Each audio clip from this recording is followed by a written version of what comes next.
Hi, I would like to start teaching Tanya. We're going to start chapter 1.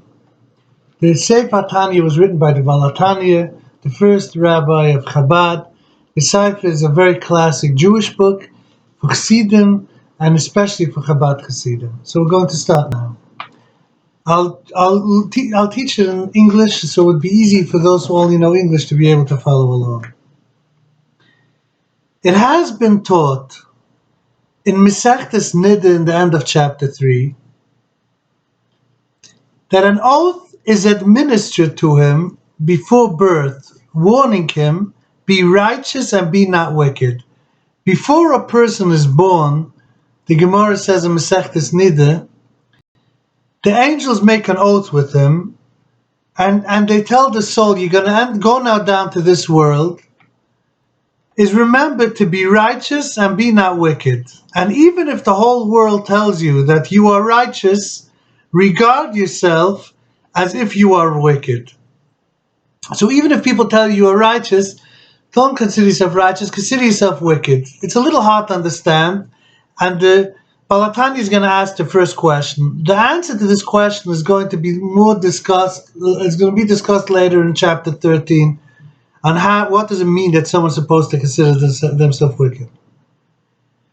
So I'm now, the statement that I said in English, I'm going to now say it in Hebrew and translate it. So if you want to get more acquainted with the Hebrew part, you'll understand.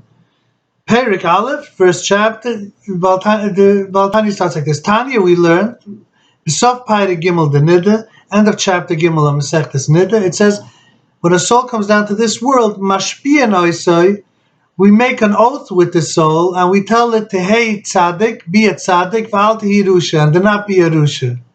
Be a righteous person, and do not be a wicked person. V'afile, even, kol oilam kila, even if the whole world, amrim, l'chu, tell you, tzaddik atu, you're a righteous person, hoye b'neichu kirusha, be in your eyes like a wicked person. Okay? Now we have to understand, the Baal HaTanya says further, how could someone think that they're a wicked person? We're not supposed to think that way, because we're going to see why.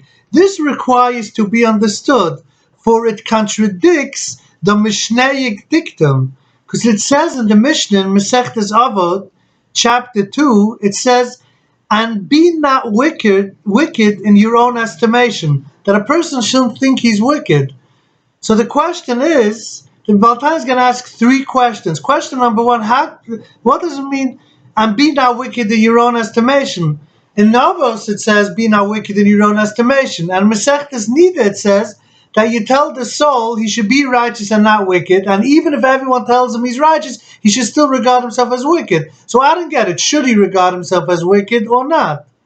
Furthermore, this is the second question, if a person considers himself to be wicked, he will be grieved at heart and depressed and will not be able to serve God joyfully and with a content heart. Problem number 2 is, if someone considers himself wicked, he'll be upset and depressed and will not be able to serve God joyfully.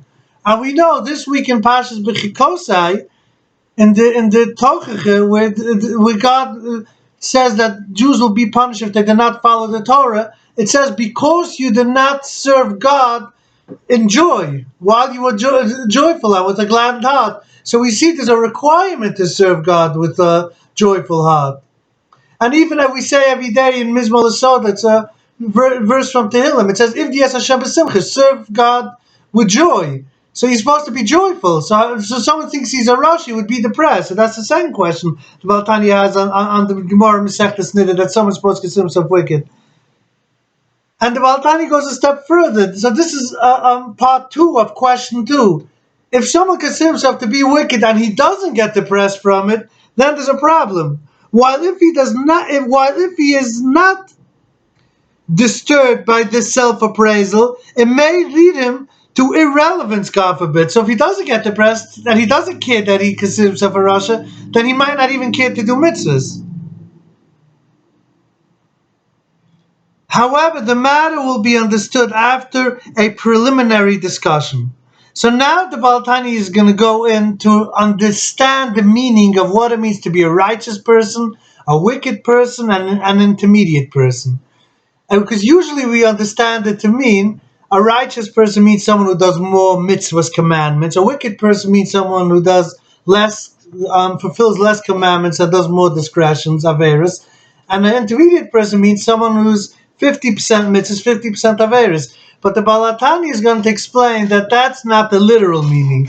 That's just a borrowed meaning of the term righteous person, wicked person, intermediate person. The real meaning is, as we're going to see, and this is going to be the first part of the book of Tanya, a lot of it, is that a righteous person means, I'm going to give you overall meaning, we're going to go later more in depth, that a righteous person means someone who doesn't even have a desire to do evil.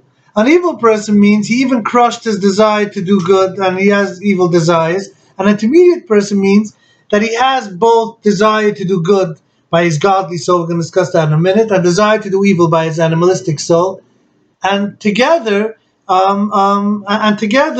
they keep on fighting, but he never allows himself to be overcome by his evil soul. We're going to continue learning later in Tanya in a further class. Thank you.